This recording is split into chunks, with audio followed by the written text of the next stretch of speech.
Is the United States committed to emphasizing the centrality of Kashmir voices in determining the future of the Jammu and Kashmiri people? I would disagree with the characterization that we don't have a values-based relationship with the government of Prime Minister Modi. And I would just underscore that Prime Minister Modi came in a consecutive term. He achieved a majority vote in a very diverse we can agree to disagree on that. I just would like to understand if we are going to centralize the voices of the Kashmiri and But just Jammu. to provide context, I mean, the actions he took were approved in Parliament, including by members of the opposition. The Supreme Court is reviewing that decision. The High Court is reviewing. What is up, guys? Welcome back to the channel. Today we are diving into a classic piece of political theater that I just cannot stop thinking about. You know her well. Most of you probably do not love her. Ilhan Omar. Now we have seen her track record from the Some People Did Something comment about 9/11 to those all about the Benjamins tweets that had even her own party calling her out for anti-Semitism. This is a woman who treats American foreign policy like her own personal grievance blog. But today, we are looking at her trying to lecture one of the most professional diplomats we have ever had. Ambassador Alice Wells Omar tries to pull her usual squad tactics, painting India as some kind of villainous regime, while Alice Wells just sits there with the patience of a saint waiting to drop a massive reality check. Check out this snippet of Ilhan Omar trying to equate a legal citizenship process in a democracy to a genocide. I am telling you, the reaching here is Olympic level. Watch this. Ambassador Wells, as you know, last month I led a letter to Ambassador Juster and Jones, with you CC'd on it, on the situation of Kashmir. Our partnership with India is strategic, but it's also based on our shared values of democracy, religious pluralism, and the respect of human rights. Under Modi and the BJP government, all of these mutual values have been threatened. And I think we have to understand the situation in Kashmir as part of an overall Hindu nationalism project of the BJP. So my first question to you is about the right of self-determination. Is the United States committed to emphasizing the centrality of Kashmir voices in determining the future of the Jammu and Kashmiri people? I would disagree with the characterization that we don't have a values-based relationship with the government of Prime Minister Modi. And I would just underscore that Prime Minister Modi came in a consecutive term. He achieved a majority vote in a very diverse we can agree to disagree on that. I just would like to understand if we are going to centralize the voices of the Kashmiri and But just to Jammu. provide context, I mean, the actions he took were approved in Parliament, including by members of the opposition. The Supreme Court is reviewing that decision. The High Court is reviewing habeas corpus petitions. The institutions of India's democracy are working.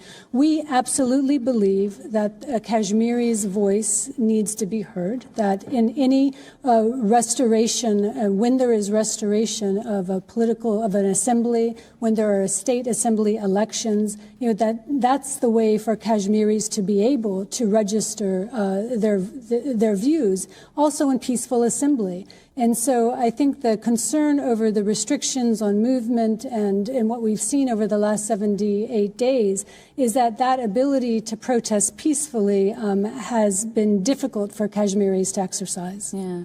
I mean, and the part of the reason I asked and the part of the reason I emphasized the context of the larger PGP project is because I think in both cases, the impunity we have seen for crimes against Muslims under the BJP was warming for such worse things to come. In Assam, almost 2 million people are being asked to affirmably approve their citizenship. As my colleague and the chairman said, there have been official statements to the effect that no Buddhist, Christian, Sikh, or Jain refugees need to worry about their status.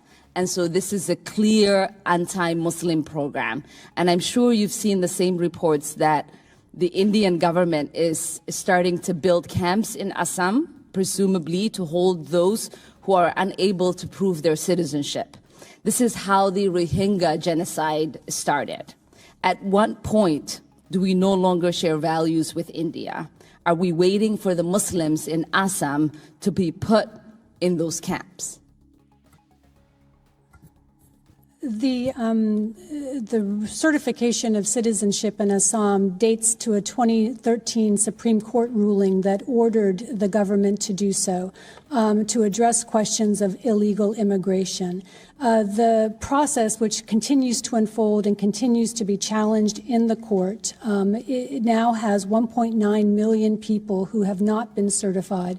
And that includes both Muslims and Hindus. There are 300 appeal panels that are being set up for those individuals to appeal this determination. And as my colleague stated, we're concerned that many of these individuals who may not have the wealth or the education to successfully be able to document their citizenship are vulnerable. We will continue to watch this very closely, but I would stress that the appeal process is still open. The judicial process is still working in India. And as a democracy, we respect other democracies' abilities to self-police and self-regulate. And so this process is underway. Our voices have been heard. Your voice is going to be heard.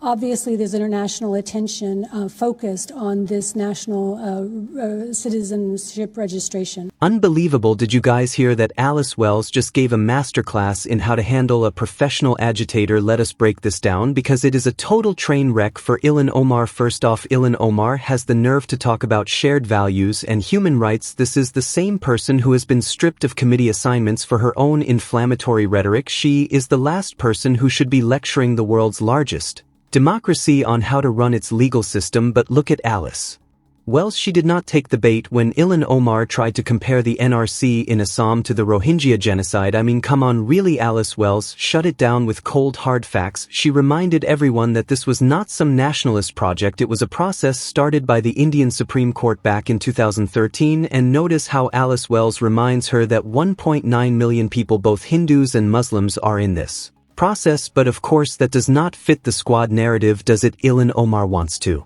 act like it is a targeted hit job because that is how she plays the game. Identity politics 24/7. The most satisfying part is when Ilhan Omar tries to say the United States should not police other democracies except for India, and Alice Wells basically tells her the institutions of India's democracy are working. Translation: they have a court system, they have a parliament, and they do not need a freshman congresswoman from Minnesota telling them how to handle their borders. Ilhan Omar is clearly just playing to her base here, using the Kashmir issue as bait to stir up anti-India frenzy right before an election year. It is provocative, it is dishonest, and frankly it is embarrassing for the United States to have a representative act like a spokesperson for foreign interests rather than an American lawmaker. Alice Wells stood her ground for the partnership, for the facts, and for common sense. Ilhan Omar just reminded us why she is one of the most polarizing people in the House. What do you guys think? Is Ilhan Omar out of line here, or am I being too hard on her? Actually, I think I am being just right. Let me know in the comments. Do not forget to hit like and subscribe for more political deep dives. We will see you in the next one.